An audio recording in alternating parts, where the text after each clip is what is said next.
नमस्कार, मनी गुरु की इस खास पेशकश में आप सभी का स्वागत है। मैं हूं स्वाति रायना। हम हेल्थ इंश्योरेंस लेने की तो सोचते हैं, लेकिन कैंसर, हार्ट डिजीज जिनका इलाज लाखों में होता है, उनका ध्यान रखते हैं। अगर आपने भी सिर्फ हेल्थ इंश्योरेंस लिया है तो इससे गंभीर बीमारियों का खर्च निकालना मुश्किल हो सकता है। ऐसे में जरूरी है आपके पास हो क्रिटिकल इलनेस कवर भी।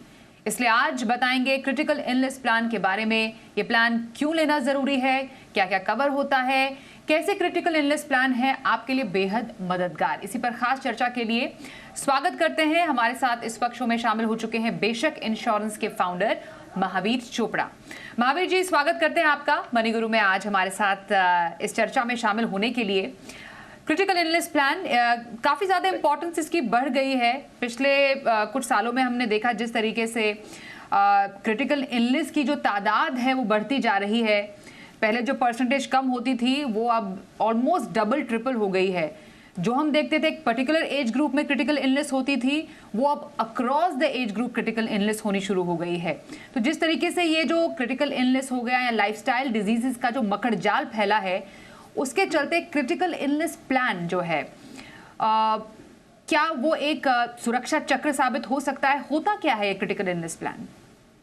एब्सोल्युटली, आपने जो कहा, हमारी जो अभी करंटली लाइफस्टाइल है, राइट, जो टाइप की हम लाइफस्टाइल जीते हैं, जो बेसिकली सेडेंट्री लाइफस्टाइल जिसको बोला जाता है, उसके साथ साथ जो मेडिकल कॉस्ट बढ़ रहे हैं और उसके साथ साथ पोल्यूशन से रिलेटेड जो इश्यूज है, उसके साथ साथ बाकी सारे जो एनवायरमेंटल इश्यूज है, उसको जब हम सब चीजों को कंसोलिडेट करते हैं, तो क्रिटिकल इलनेस इज समथिंग जहाँ पे सबसे ज्यादा हमको अभी ध्यान देना चाहिए। अगर हम फाइनेंस और मनी की बात कर रहे हैं, तो पहली बात तो बहुत ही ज़्यादा अच्छा इम्पोर्टेंट टॉपिक है सारे जो भी ये सुन रहे हैं उनके लिए।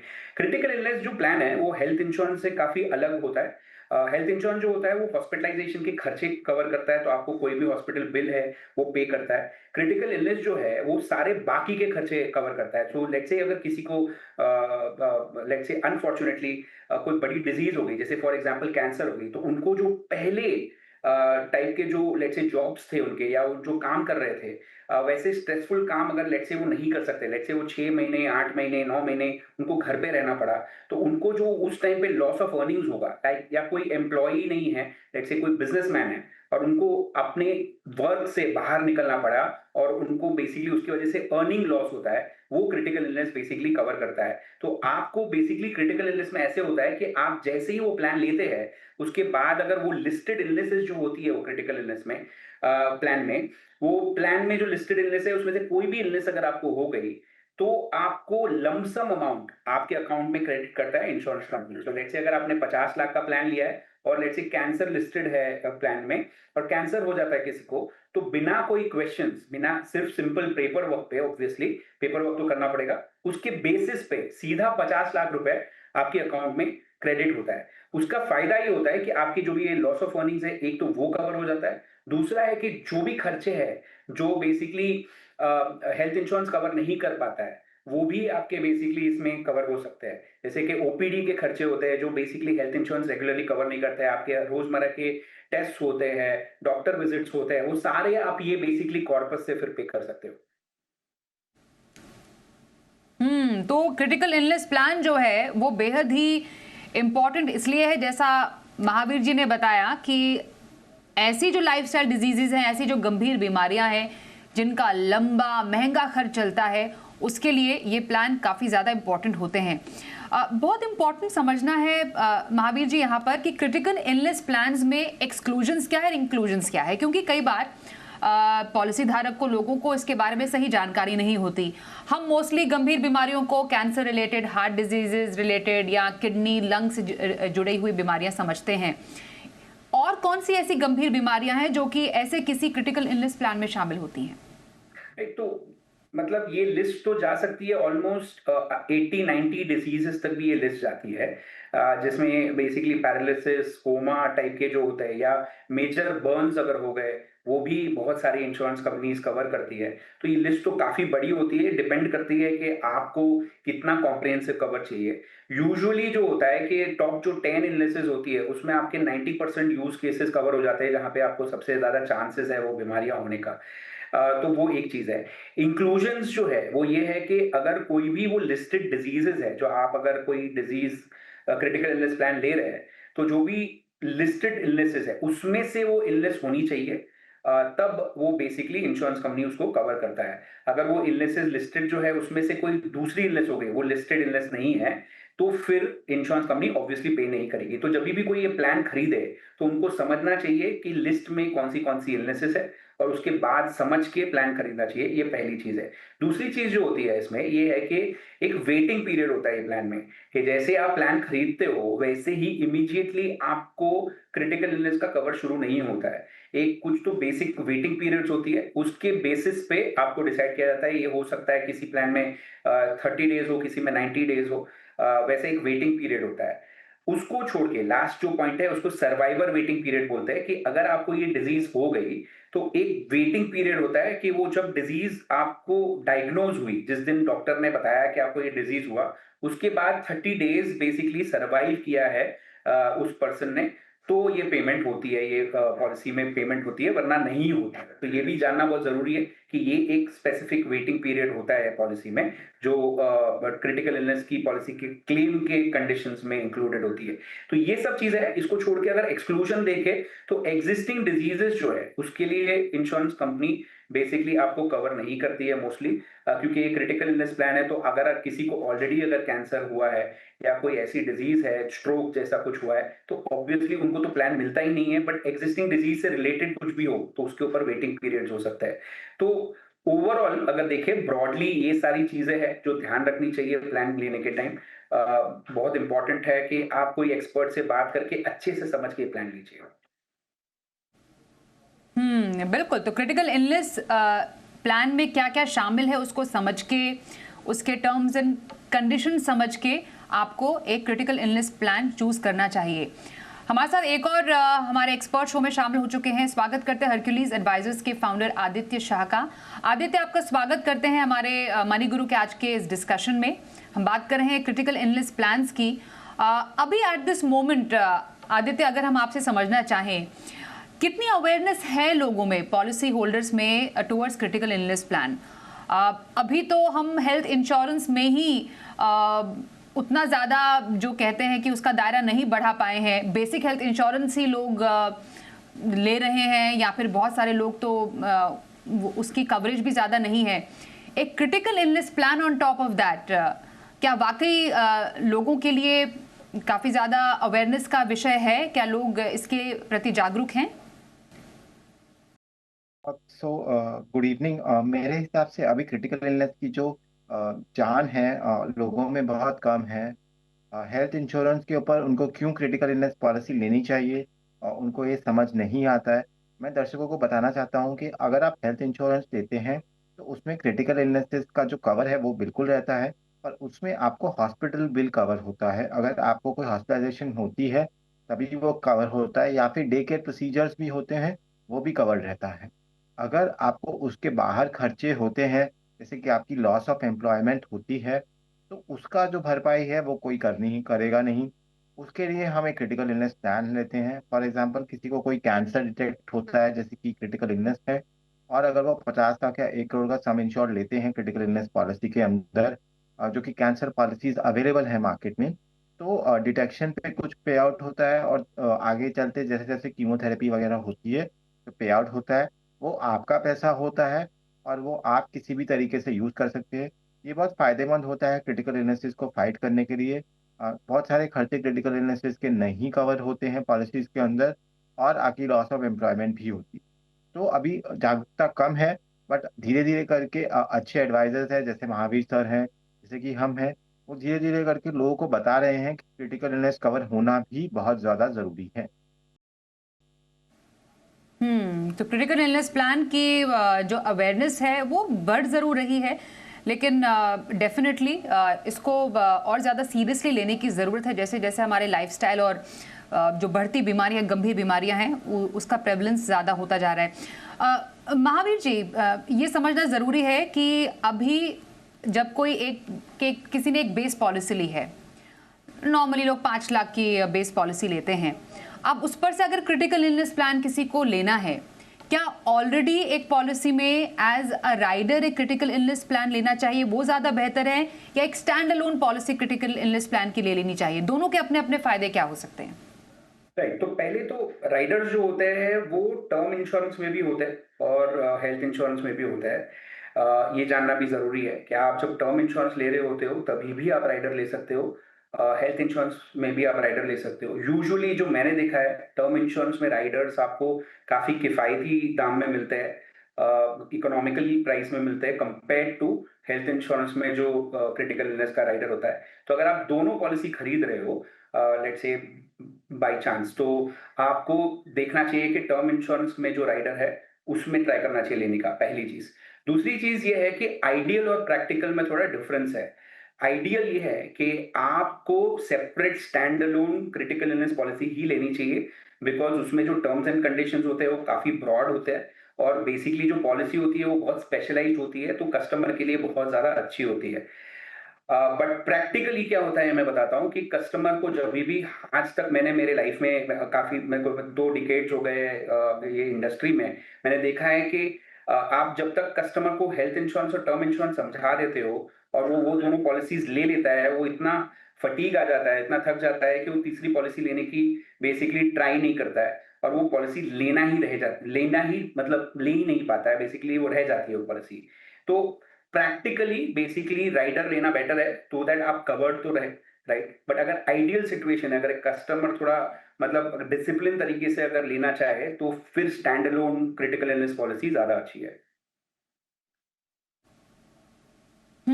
तो ये राइडर लेने का और स्टैंड अलोन पॉलिसी लेने का अपना अपना एक फ़ायदा हो सकता है, एक ज़रूरी एक आपके लिए समझने की बात है जो कि हमें महावीर जी ने बताई।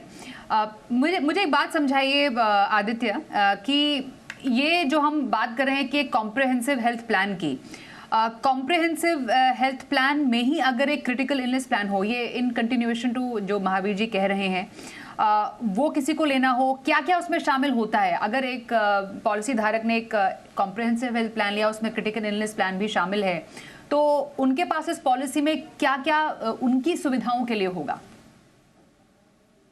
अब देखिए, हेल्थ इंश्योरेंस पॉलिसीज में भी अब क्रिटिकल इलनेस राइडर आता है।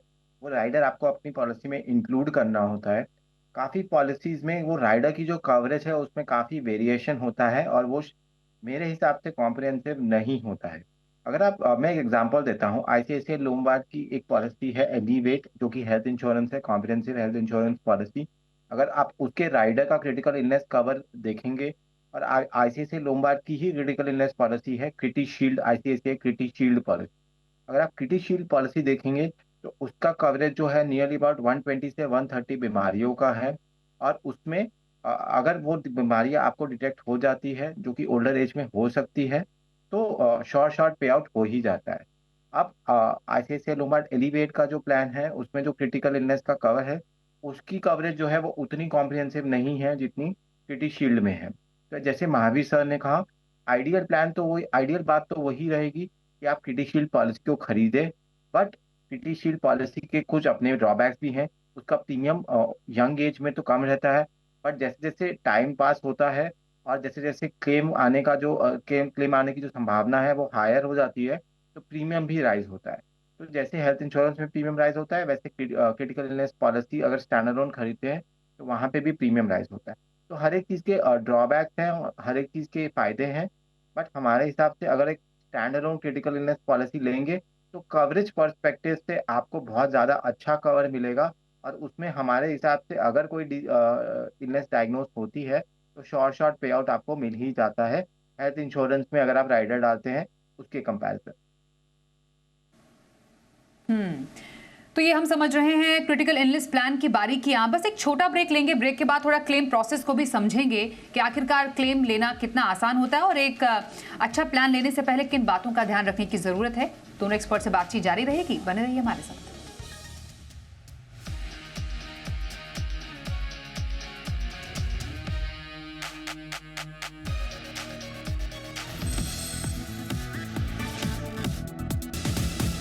तो हेल्थ इंश्योरेंस में क्रिटिकल इलनेस प्लान की बारीकी आज हम समझ रहे हैं। बेशक इंश्योरेंस से महावीर चोपड़ा हमारे साथ हैं और साथ ही हरक्यूलिस एडवाइजर से आदित्य शाह से हम कर रहे हैं बातचीत। अब जरा समझते हैं महावीर जी आपसे, हम क्योंकि क्रिटिकल इलनेस प्लान की बात कर रहे हैं, जो क्लेम है इसको समझना ज़रूरी है। क्लेम जो प्रोसेस है ऐसे किसी प्लान का कितना आसान होता है, कैसे क्लेम करें, क्लेम करते टाइम किन बातों का ध्यान रखें और कितनी जल्दी जो पे आउट है या फिर इन एनी केस अगर धीरे धीरे करके पैसा मिलता है, कितनी जल्दी इसका पे आउट होता है? एक तो ये जो पॉलिसी होती है वो काफ़ी स्ट्रेट फॉरवर्ड होती है comparison to health insurance policy. Health insurance में कैसे होता है कि आपको जो आपके खर्चे हुए हैं वो प्रूव करना होता है थ्रू डॉक्यूमेंट्स, रिसीट्स, इनवॉइसेस, सब कुछ देना होता है। उसके बेसिस पे आपको जो खर्चा हुआ है उसको सम इंश्योर्ड से कंपेयर किया जाता है और फिर आपको पेमेंट किया जाता है। क्रिटिकल इलनेस जो है पॉलिसी है लमसम कवर है, जैसे टर्म इंश्योरेंस कैसे होता है वो बेनिफिट पॉलिसी है। तो यहाँ पे बेसिकली आपको जो कवर मिल रहा है वो इवेंट लिंक्ड कवर मिल रहा है कि अगर आपको ये इवेंट हो गया, विच इज बेसिकली इस केस में है कि क्रिटिकल इलनेस हो गई, तो आपको ये पेमेंट मिल जाएगा। इसमें जो पेपर वर्क होता है वो काफी मिनिमल होता है। आपको बेसिकली ये प्रूव करना होता है कि स्पेसिफिक जो डिजीज मेंशन्ड है आपके पॉलिसी में वो डायग्नोज हुई है, और वो डायग्नोज होने के बाद जो 30 डे का अगर सर्वाइवल पीरियड, जो सर्वाइवल पीरियड है, अगर वो सर्वाइवल पीरियड कंप्लीट हो गया है तो इंश्योरेंस कंपनी को क्लेम सबमिट, मतलब क्लेम प्रोसेस करके पेमेंट करना है। तो लार्जली अगर हम देखें, हमारा जो एक्सपीरियंस रहा है इसमें कुछ ज्यादा कॉम्प्लिकेशंस होती नहीं है अगर आपका पेपर वर्क बहुत सिंपल है। अगर आपने सारे जो पॉलिसी लेने के टाइम पे सही डिस्क्लोजर्स किए हैं, आपने कोई मिस्टेक नहीं किया है प्रपोजल फॉर्म फिल करने में, और आप जब पॉलिसी के टर्म्स एंड कंडीशंस को आप समझ चुके हैं और जब आप क्लेम करते हैं तो बहुत ही सिंपल पेपर वर्क जो मैंने आपको बताया उतना पेपर वर्क करने से आपको पैसे मिल जाते हैं। इतना कोई बेसिकली इसमें कोई ज्यादा, जितना हेल्थ इंश्योरेंस में हम सुनते हैं कि कॉम्प्लिकेशंस होती है, उससे बहुत ही कम डिग्री में कॉम्प्लिकेशंस होती है। तो जो क्लेम प्रोसेस है जैसा महावीर जी बता रहे हैं वो काफ़ी सिंपल, काफ़ी आसान है जब हम क्रिटिकल इलनेस की बात यहाँ पर कर रहे हैं। आदित्य, आपसे समझेंगे critical illness plan, because definitely लेना तो सबके लिए ज़रूरी है, पर क्या कोई एक ऐसा वर्ग है जिनको लेना ही लेना चाहिए? ये ज़रा समझाइए। और साथ ही कितना कवर लेना ज़रूरी है, क्योंकि हम यूजुअली कहते हैं कि एक पर्याप्त हेल्थ इंश्योरेंस हर किसी के पास होना चाहिए जिससे कि जेब से खर्च ना करना पड़े। तो क्रिटिकल इलनेस प्लान का सही अमाउंट ऑफ कवरेज क्या हो किसी के लिए? अब देखिए, critical illness wide range of policies आती है मार्केट के अंदर, first point. Second point is, मेरे हिसाब से सबको क्रिटिकल इलनेस कवर लेना चाहिए। ऐसा नहीं है कि क्रिटिकल इलनेस कवर नहीं लेना चाहिए। यंग में क्रिटिकल इलनेस कवर लेंगे तो बेटर है, आपको आसानी से मिल जाएगा। अब थर्ड पॉइंट इज, कितना कवर होना चाहिए, पॉलिसी टू पॉलिसी डिपेंड करता है। अगर मैं आपको मार्केट में पॉलिसीज बताऊं तो आईसीआईसीआई की ग्रेटी शील्ड पॉलिसी है, उसमें डिफरेंट डिफरेंट इलनेसेस के लिए 25 से 40 लाख का कैप है। और वो पॉलिसी बहुत बढ़िया है, पर आईसीआईसीआई ने उस पर अपना एक्सपोजर कैप करके रखा हुआ है। हर एक इलनेस के ऊपर आपको सिर्फ 40 लाख रुपीज मिलेगा, जो मेरे हिसाब से 65 तक अगर आप उस पॉलिसी को जब जब पे आउट आएगा तो बहुत ही कम है। तो मेरे हिसाब से 50 लाख या 1 CR का मिनिमम कवर होना चाहिए। आप stand alone critical illness policies भी ले सकते हैं जिसमें सब इलनेसेस के लिए कवर है। फॉर एग्जांपल कैंसर के लिए पॉलिसीज आजकल बहुत ज़्यादा आ रही हैं मार्केट के अंदर। जैसे एचडीएफसी की आई कैन पॉलिसी है, वहाँ पे 1 करोड़ 2 करोड़ का भी आप कवर ले सकते हैं। तो मेरे हिसाब से बहुत भयानक भयानक बीमारियों के लिए 1 करोड़ या 2 करोड़ का तो कवर आपके पास होना ही चाहिए। इसमें एक खास बात ध्यान रखनी होगी, क्रिटिकल इलनेस पॉलिसीज में भी अंडरराइटिंग होती है प्रॉपर। कोई इंश्योरर मेडिकल चेक्स भी करते हैं, कुछ इंश्योरर मेडिकल चेक नहीं करते हैं। आपकी मेडिकल कंडीशन के प्रॉपर डिस्क्लोजर्स आपको प्रपोजल फॉर्म में, जैसे महावीर सर ने भी कहा, आपको देने होंगे। और अगर आपको कोई क्रिटिकल इलनेस पहले से ही है तो शायद इंश्योरर आपके पॉलिसी को रिजेक्ट भी कर सकता है। तो प्रॉपर डिस्क्लोजर के साथ आप देखिए कि कौन सी पॉलिसी में कितना कवर अवेलेबल है। कैंसर जैसी बीमारियों के लिए 1 करोड़ या 2 करोड़ का कवर मेरे हिसाब से होना चाहिए। आगे चल के वो कवर काम आएगा। बट आप अगर ज़्यादा बड़ा कवर भी बना रहे हैं तो वो बहुत महंगा भी आएगा। तो प्रीमियम के साथ ध्यान रखिए। 40 लाख, 50 लाख, 1 CR तक का कवर आप देख सकते हैं। बट ये कवर महंगे होते हैं, ये कवर सस्ते नहीं आते। ओके, बिल्कुल। और महावीर जी, यही बात चल रही है कि हम जब किसी एक ऐसे प्लान की बात करते हैं जो कि हमारे लिए एक तरीके से लाइफ सेवर है, हमारे तमाम खर्चों को कंट्रोल करता है, उसको मैनेज करता है, तो कुछ आपको लगता है क्रिटिकल इलनेस प्लान्स में कुछ अभी भी कमियां हैं जिसको पूरे करने की ज़रूरत है, कुछ इंक्लूजन्स और होने चाहिए, थोड़ा और बेटर होना चाहिए?